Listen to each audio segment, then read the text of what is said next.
Good evening dear student. आज की class में हम लोग पढ़ेंगे चैप्टर नंबर 17 ऊंचाई एवं दूरी के बारे में। सबसे पहले डियर स्टूडेंट ऊंचाई एवं दूरी के बेसिक कॉन्सेप्ट को समझेंगे, उसके बाद से क्वेश्चन को सॉल्व करेंगे।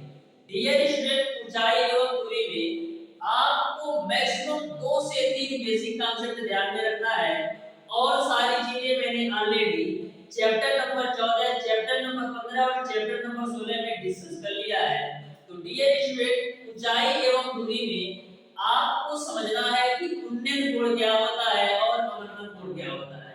केवल आप अच्छी तरीके से उन्नयन कोण और अवनमन कोण के बारे में समझ जाइएगा तो और सारी चीजें जैसे साइन हुआ, cos हुआ, tan हुआ, इन सारी चीजों के बारे में मैंने ऑलरेडी पिछली क्लास में चैप्टर नंबर 14, चैप्टर नंबर 15 और चैप्टर नंबर 16 में डिस्कस कर लिया है। तो सबसे पहले समझते हैं डियर स्टूडेंट उन्नयन कोण क्या होता है। यदि आपको डियर स्टूडेंट किसी वस्तु को देखने के लिए ऊपर की तरफ देखना पड़ता है तो आपकी आंख और वस्तु के बीच जो कोण बनता है उसको हम बोलते हैं उन्नयन कोण। जैसे ये आपका मार्कर है तो इस मार्कर को देखने के लिए हमको ऊपर की तरफ देखना पड़ रहा है, तो हमारी आंख और मार्कर के बीच का जो कोण बनता है उसे हम बोलते हैं उन्नयन कोण। यानी कि किसी भी वस्तु को देखने के लिए यदि आपको ऊपर की तरफ देखना पड़ता है तो आपकी आंख और वस्तु के बीच का जो कोण बनता है उसको हम बोलते हैं उन्नयन कोण। उसी का जस्ट अपोजिट डियर स्टूडेंट यदि आपको किसी भी वस्तु को देखने के लिए नीचे की तरफ देखना पड़ता है तो आपकी आंख और वस्तु के बीच का जो कोण बनता है उसको हम अवनमन कोण कहते हैं। जैसे ये आपका मार्कर है तो इस मार्कर को हमको देखने के लिए नीचे की तरफ देखना पड़ा है तो हमारी आंख और मार्कर के बीच में जो कोण बनता है उसको हम बोलते हैं अवनमन कोण। तो इस तरीके से आपको उन्नयन कोण और अवनमन कोण अच्छी तरीके से समझ में आ गया होगा। अब डियर स्टूडेंट इस चैप्टर के क्वेश्चन को सॉल्व करते हैं तो सारी बातें आपको अच्छी तरीके से क्लियर कर हो जाएगा।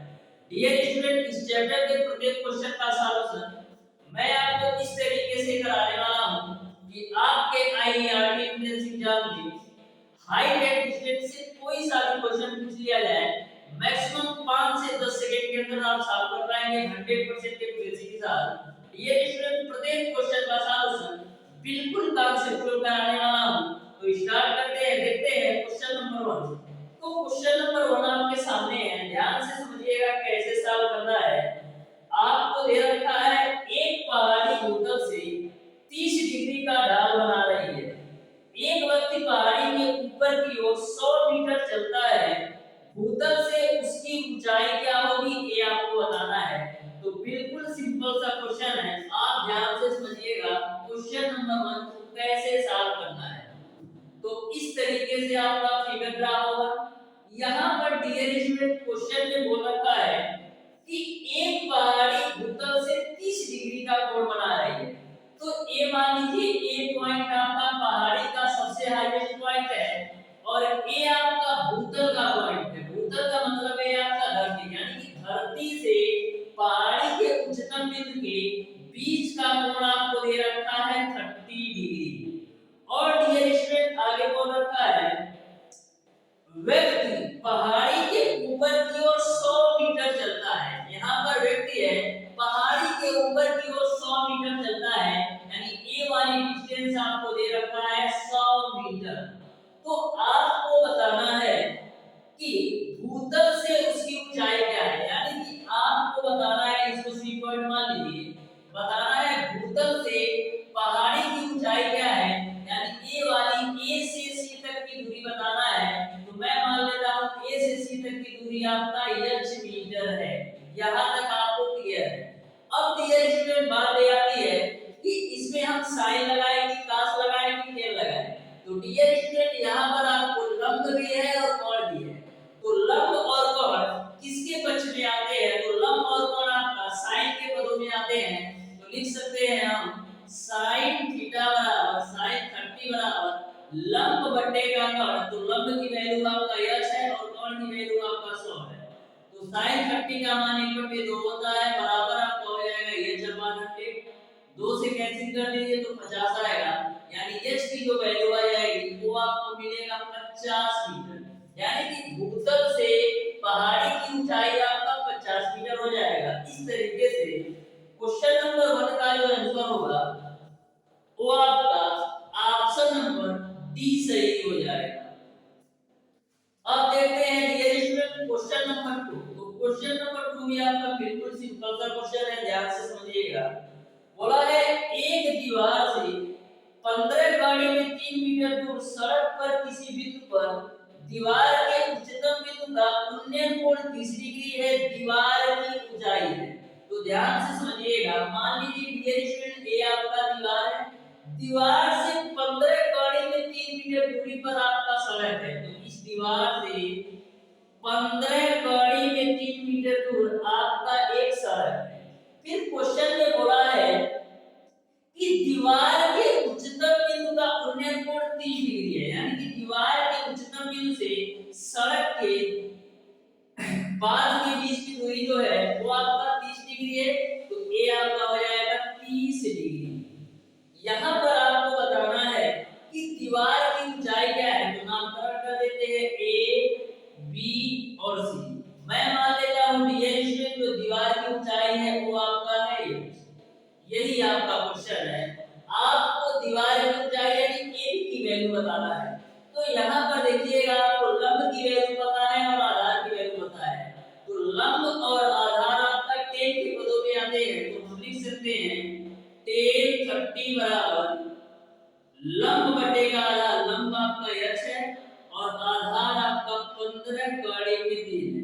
तो टेन 30 का मान आपका होता है 1 बटे गाड़ी में 3 बराबर आपका हो जाएगा h बटेगा 15 गाड़ी में 3। गाड़ी में 3 से गाड़ी में 3 कैंसिल, तो h की वैल्यू आपको मिल जाएगी 15 मीटर, यानी कि जो दीवार की ऊंचाई है वो आपका 15 मीटर होगा। यानी कि क्वेश्चन नंबर 2 का ऑप्शन नंबर बी सही हो जाएगा। अब देखते हैं डियर स्टूडेंट क्वेश्चन नंबर 3। तो क्वेश्चन नंबर 3 भी आपका बिल्कुल सिंपल और आसान क्वेश्चन है, आप ध्यान से सुनिएगा। बोला है उस समय सूर्य के उन्नयन कोण का मान क्या होगा जब एक स्तंभ की छाया उसकी कुल ऊंचाई की कौड़ी के 3 गुनी है। तो ए में मान लेता हूं स्तंभ है, स्तंभ की परछाई कहां बनेगी, ये स्तंभ में इसकी परछाई आपका यहां पर बनेगी। तो ए आपका स्तंभ है और स्तंभ की परछाई आपका यहां पर बनेगी। तो यहां पर डियर क्वेश्चन में बोल रखा है कि स्तंभ की छाया उसकी कुल ऊंचाई का कौड़ी के 3 गुनी है। तो नामकरण कर दो पहले ए बी सी। तो जो आपका स्तंभ है वो आपका ए बी है। मैं मान लेता हूं डियर स्टूडेंट जो स्तंभ की ऊंचाई है वो आपका h है। क्वेश्चन में बोल रखा है स्तंभ की छाया जो है उसकी ऊंचाई का कौड़ी के 3 गुना है। तो स्तंभ की ऊंचाई मैंने h मान लिया, तो उसकी छाया क्या होगा, कौड़ी के 3h के बराबर। आपको थीटा की वैल्यू बताना है कि कौन सा कोण बनेगा स्तंभ के हाईएस्ट पॉइंट और धरती के तल से। तो यहां से हम लिख सकते हैं tan थीटा बराबर लंब बटे आधार, लंब की वैल्यू h है और आधार की वैल्यू आपका कौड़ी में 3h है, h से h कैंसिल। तो यहां से आपको मिलेगा tan थीटा बराबर 1 बटे कौड़ी में। अब tan में कितने डिग्री का मान 1 बटे कौड़ी में 3 होता है, तो tan में आपका tan 30 डिग्री का मान 1 बटे कौड़ी में 3 होता है। तो tan 1 बटे कौड़ी के 3 जगह tan 30 मैंने रख दिया, tan से tan आपका कैंसिल आउट। तो यहां से आपका थीटा की वैल्यू आ जाएगी 30 डिग्री। इस तरीके से क्वेश्चन नंबर 3 का जो आंसर होगा वो आपका ऑप्शन नंबर सी सही हो जाएगा। अब देखते हैं डियर स्टूडेंट क्वेश्चन नंबर 4। तो क्वेश्चन नंबर 4 भी आप ध्यान से समझिएगा, ये भी क्वेश्चन आपका बिल्कुल सिंपल और आसान क्वेश्चन है।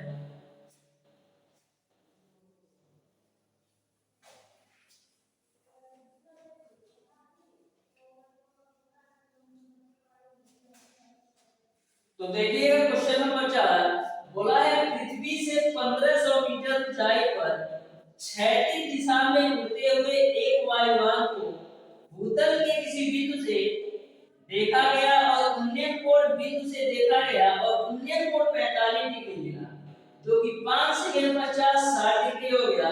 वायुयान का वेग मीटर प्रति सेकंड में आपको बताना है।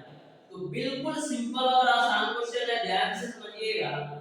क्वेश्चन नंबर 4 बोला है पृथ्वी से 1500 मीटर ऊंचाई पर क्षैतिज दिशा में उड़ते हुए एक वायुयान।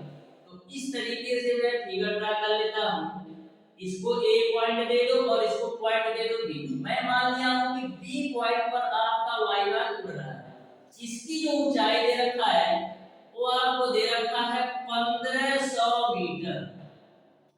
फिर क्वेश्चन में बोल रखा है भूतल से किसी बिंदु से देखा गया उन्नयन कोण जो आपका बनता है वो आपका बन रहा था 45 डिग्री। कितने डिग्री का? उन्नयन कोण आपका बन रहा था 45 डिग्री। फिर बोला गया है आगे क्वेश्चन में कि 5 सेकंड पश्चात 60 डिग्री हो गया। तो 45 से 60 डिग्री होने में 5 सेकंड लगता है, तो 5 सेकंड में यह वायुयान ने कुछ दूरी भी तो तय किया होगा। 45 डिग्री से 60 डिग्री होने में 5 सेकंड लगता है, तो 5 सेकंड में वायुयान ने कुछ दूरी भी तो तय किया होगा। तो मैं मान लेता हूं डियर स्टूडेंट 5 सेकंड में वायुयान ने बी पॉइंट से चल करके या सी पॉइंट पर आ गया और जो दूरी तय किया वो आपका x हो जाएगा। तो ओ x है तो यहाँ पर भी आपका x हो जाएगा। इसका नाम दे दो b और इसका नाम दे दो p। अब कितने डिग्री का कोण बनता है? अब डियर स्टूडेंट आपका 60 डिग्री का कोण बनता है, तो इसको भी बना लेते हैं। तो यहाँ देखिएगा आपका 60 डिग्री का एक कोण बनता है। तो आपको यह बताना है वायुयान का वेग मीटर प्रति सेकंड में क्या है। तो ध्यान से समझिएगा, यदि आपके AB की दूरी 1500 मीटर है तो उसी प्रकार DC के बीच की दूरी भी आपका 1500 मीटर ही होगा। यहाँ तक आपको पूरी बात क्लियर है। अब देखिएगा अब बात करते हैं त्रिभुज BA और E से। त्रिभुज BA और E से, तो त्रिभुज BAE को आप ध्यान से देखिएगा। BAE से आप लिख सकते हैं tan 45 डिग्री बराबर लंब बटे का आधार। तो लंब की तो वैल्यू आपका है 1500 और आधार की वैल्यू क्या होगी? आधार की पूरी वैल्यू आपका आएगा A से E तक की दूरी। तो A से E तक की दूरी को हम क्या लिख सकते हैं? हम लिख सकते हैं ED प्लस का AD के रूप में।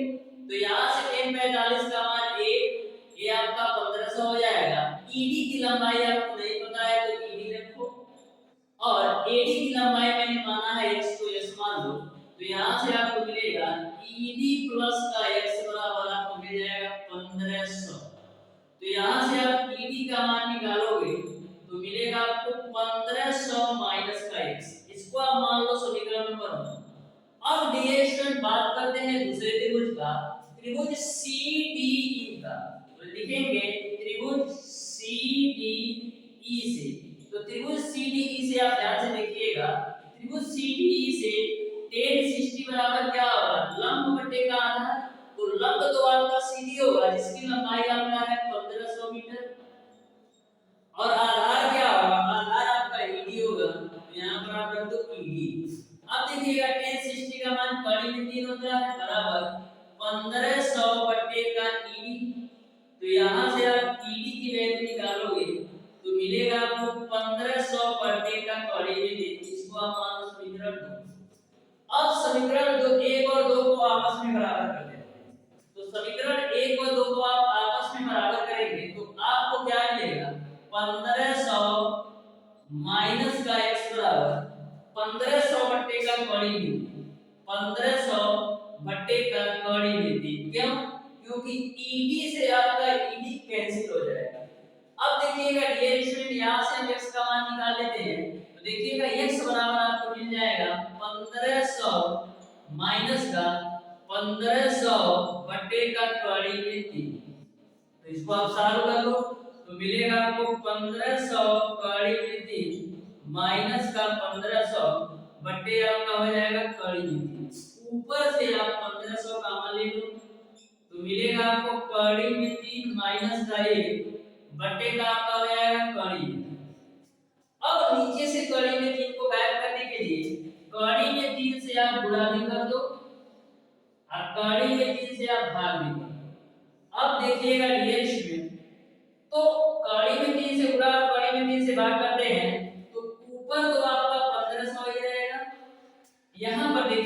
कौड़ी में 3 का इस ब्रैकेट के अंदर पूरा कराना है, तो कौड़ी में 3 का कौड़ी में 3 में कराओगे तो मिलेगा आपको 3 माइनस का कौड़ी में 3 का 1 में कराओगे तो माइनस का कौड़ी में 3 मिलेगा, और यहाँ पर कौड़ी में 3 का कौड़ी में 3 में कराओगे तो 3 मिलेगा।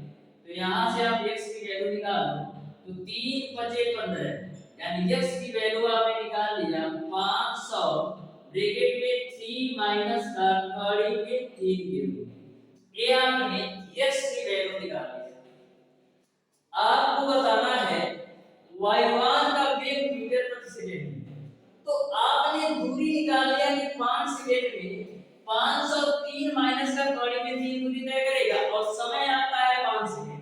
तो 4 बराबर क्या होता है, वेग बराबर आपका होता है दूरी बटे का 4, तो दूरी आपका है 503 माइनस का कौड़ी में 3, और समय कितना लेता है, समय आपका लेता है 5 सेकंड। 5 से कैंसिल आउट कर दो तो 100 बार में कटेगा, यानी जो चाल आएगा वो आपका आएगा 100 3 माइनस का कौड़ी में 3 मीटर पर सेकंड। इस तरीके से क्वेश्चन नंबर 4 का जो आंसर होगा वो आपका 100 ब्रैकेट के अंदर 3 माइनस का कौड़ी में 3, यानी कि क्वेश्चन नंबर 4 का जो आंसर होगा वो आपका ऑप्शन नंबर डी सही हो जाएगा। ऑप्शन नंबर डी सही हो जाएगा।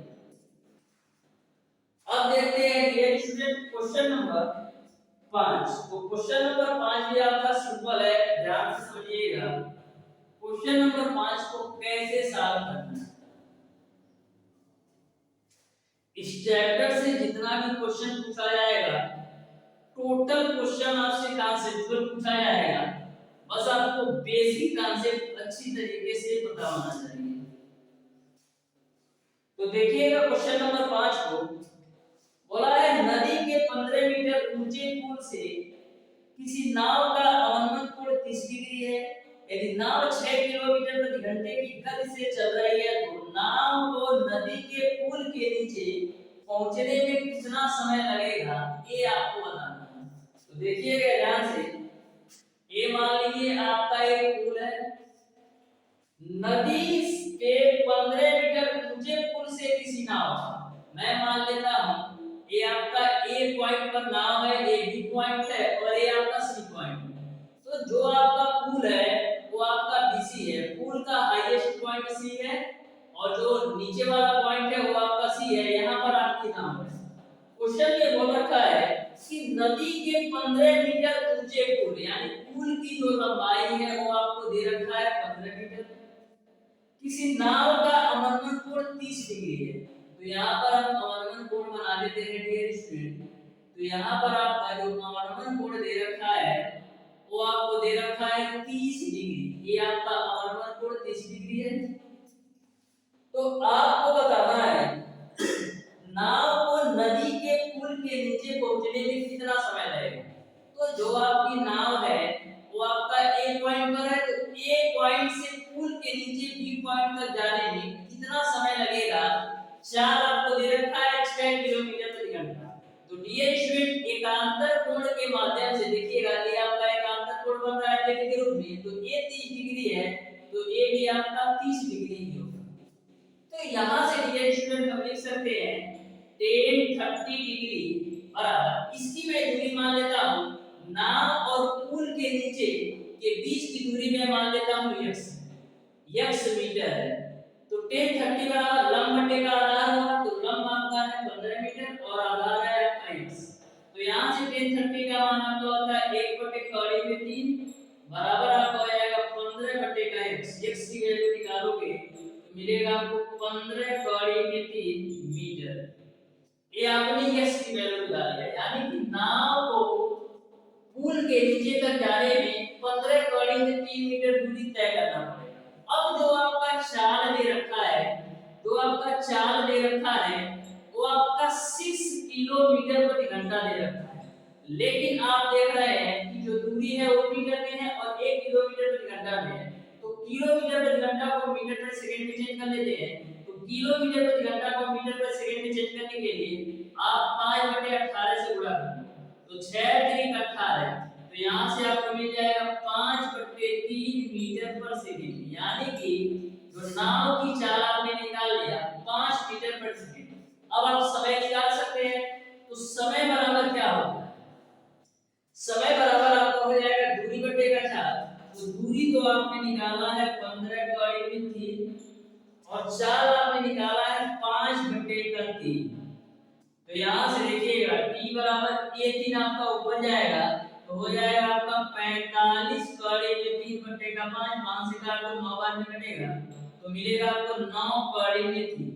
तो 9 है ही कड़ी में की वैल्यू 1.73 होता है, पूरा करा लो तो कितना मिलेगा 9 3 27 को 7 9 7 63 और 2 65 को 5 और 9 एकम 9 6 15 यानी 15.57 सेकंड लगेगा। इस तरीके से t की जो वैल्यू आएगी वो आपका 15.57 सेकंड आएगा। देखिए कौन से ऑप्शन में दिया है।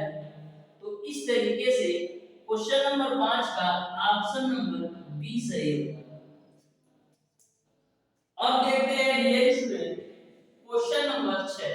तो क्वेश्चन नंबर 6 भी आपका बिल्कुल सिंपल और आसान क्वेश्चन है, ध्यान से समझिएगा। क्वेश्चन नंबर 6 को कैसे सॉल्व करना है तो देखिए क्वेश्चन नंबर 6 को बोला है एक व्यक्ति मीनार के शिखर से देखता है कि पृथ्वी के एक बिंदु का अवनमन कोण 60 डिग्री है। यदि मीनार के आधार से बिंदु की दूरी 25 मीटर है तो मीनार की ऊंचाई बताइए। तो ए में एक मीनार बना लिया, मैंने मान लिया कि मीनार जो है वो आपका एबी के रूप में। बोला है एक व्यक्ति मीनार के शिखर यानी व्यक्ति जो है मीनार के शिखर पर बैठा है, देखता है पृथ्वी के एक बिंदु का अवनमन कोण 60 डिग्री है। तो 60 डिग्री का अवनमन कोण बना लेते हैं। तो यहां से देखिएगा ये आपका जो अवनमन कोण है वो आपका है 60 डिग्री। फिर क्वेश्चन में बोला है कि यदि मीनार के आधार से बिंदु की दूरी 25 मीटर है यानी कि मीनार के आधार से इस पॉइंट की जो बीच की दूरी है वो आपको दे रखा है 25 मीटर। तो यहाँ पर डियर स्टूडेंट इसका भी नाम दे दो डी। तो आपको मीनार की ऊंचाई बताना है यानी ए से बी तक की दूरी बताना है। मैं मान लेता हूँ मीनार की ऊंचाई आपका है h। तो यहाँ से डियर स्टूडेंट एकांतर कोण के माध्यम से ए आपका 60 डिग्री है तो ए आपका भी 60 डिग्री होगा। तो यहाँ से हम लिख सकते हैं tan 60 डिग्री बराबर लंब बटे आधार, लंब आपका h है और आधार आपका 25 है। तो कड़ी tan 60 का मान कड़ी में 3 होता है बराबर आपका हो जाएगा h बटे 25। तो h की वैल्यू निकालोगे तो मिलेगा आपको 25 कड़ी में 3 यानी मीनार की जो ऊंचाई है वो आपका 25 कड़ी में 3 होगा। इस तरीके से क्वेश्चन नंबर 6 का ऑप्शन नंबर डी सही हो जाएगा। अब देखते हैं डियर स्टूडेंट क्वेश्चन नंबर 7। तो क्वेश्चन नंबर 7 भी आपका सिंपल और आसान है, ध्यान से समझिएगा। क्वेश्चन नंबर 7 को कैसे सॉल्व करेंगे हम। क्वेश्चन नंबर 7 आपका इस प्रकार से है एक अट्टालिका 100 डेसीमीटर ऊंची है। किसी समय सूर्य के प्रकाश से 9 डेसीमीटर ऊंचे दंड की परछाई 3 कड़ी में 3 डेसीमीटर लंबी है। सूर्य का उन्नयन कोण तथा उसी समय अट्टालिका की परछाई की लंबाई क्या होगी ये आपको बताना है। तो मैं मान लेता हूं ये स्टूडेंट कि जो आपका सूर्य का उन्नयन कोण है वो आपका थीटा है। तो ध्यान से समझिएगा, दे रखा है 9 डेसीमीटर ऊंचे दंड। तो ये मान लीजिए कोई दंड है जिसकी ऊंचाई 9 डेसीमीटर है, 9 डेसीमीटर है और इसकी जो परछाई बनती है वो आपका 3 कड़ी में 3 डेसीमीटर है। तो मैं मान लेता हूं इनके यानी कि इस दंड और उसके परछाई के बीच का जो कोण है वो मैं मान लेता हूं थीटा। तो यहां से हम लिख सकते हैं tan थीटा बराबर आपको आ जाएगा लंब बटेगा आधार, लंब आपका है 9 आधार आपका है 3 कड़ी में 3। तो tan थीटा बराबर यहां 3 से काटो तो 3 3 का 9 3 1 का 3 तो मिलेगा आपको 3 बटे का कड़ी में 3। 3 को हम क्या लिख सकते हैं, 3 को हम लिख सकते हैं कड़ी में 3 गुणे कड़ी में 3 के रूप में और नीचे आपका कड़ी में 3 है, कड़ी में 3 से कड़ी 3 यानी tan थीटा बराबर आपको मिलेगा कड़ी में 3। तो लिख सकते हैं tan थीटा बराबर कड़ी में 3 को हम tan के बदले में क्या लिख सकते हैं, कड़ी में 3 को हम लिख सकते हैं tan 60 डिग्री। तो तो tan से tan कैंसिल, तो थीटा की वैल्यू आपको मिल गई 60 डिग्री। एक आंसर तो आपने निकाल लिया। अब आपको बताना है अट्टलिका की परछाई की लंबाई। तो अट्टलिका, ये मान लीजिए अट्टलिका आपका AB है। अट्टलिका की लंबाई आपको दे रखा है 100 डेसीमीटर। तो यह आपका AB अट्टलिका है, इसकी परछाई आपका यहाँ पर बनेगा, इसको आप दे दीजिए C1। इनके बीच का कोण आपने निकाल लिया है, इनके बीच का कोण आपने निकाल लिया है 60 डिग्री। तो यहाँ पर आप रख दो 60 डिग्री। आपको इस अट्टलिका की परछाई AC की लंबाई बताना है। मैं मान लेता हूँ इसकी जो परछाई है वो आपका x डेसीमीटर बनेगा। अब देखिएगा यहाँ से हम लिख सकते हैं tan 60 बराबर लंब बटे आधार, लंब आपका है 100, आधार को मैंने माना है x। tan 60 का मान कड़ी में 3 होता है, बराबर आपका हो जाएगा 100 बटे का x। x की वैल्यू निकालोगे तो मिलेगा आपको 100 बटे का कड़ी में 3। यहाँ से देखिएगा ये 100 बटे कड़ी में 3 के रूप में आपका कोई भी ऑप्शन नहीं है, तो करते क्या है कड़ी में 3 से ऊपर भी गुणा और कड़ी में 3 से नीचे भी गुणा कर देते हैं। तो यहाँ से आपको x की वैल्यू मिल जाएगी 100 कड़ी में 3 बटे का 3 के रूप में डेसीमीटर। इस तरीके से जो अट्टलिका के परछाई की लंबाई होगी वो आपका 100 कड़ी में 3 बटे का 3 होगा। यानी कि क्वेश्चन नंबर 7 का जो आंसर होगा वो आपका ऑप्शन नंबर ए सही हो जाएगा, 60 डिग्री और 100 कड़ी में 3 बटे का 3। तो ये आपका 60 डिग्री हो गया और ये आपका 100 कड़ी में 3 बटे का 3 हो गया। यही आपका आंसर हो जाएगा, यानी ऑप्शन नंबर, यानी कि क्वेश्चन नंबर 7 का आपका ऑप्शन नंबर ए सही होगा। इस तरीके से ये स्टूडेंट आज की क्लास में मैंने आपको बताया ऊंचाई और दूरी का बेसिक कॉन्सेप्ट के साथ साथ क्वेश्चन नंबर 1 से लेकर के क्वेश्चन नंबर 7 तक के सारे क्वेश्चनों का सर। फिर भी यदि आपको किसी भी क्वेश्चन में कोई भी डाउट या कोई भी कंफ्यूजन हो तो आप उसे कमेंट बॉक्स में कमेंट करके जरूर बताइएगा। वीडियो अच्छा लगा तो वीडियो को लाइक और चैनल को सब्सक्राइब जरूर कर लीजिए।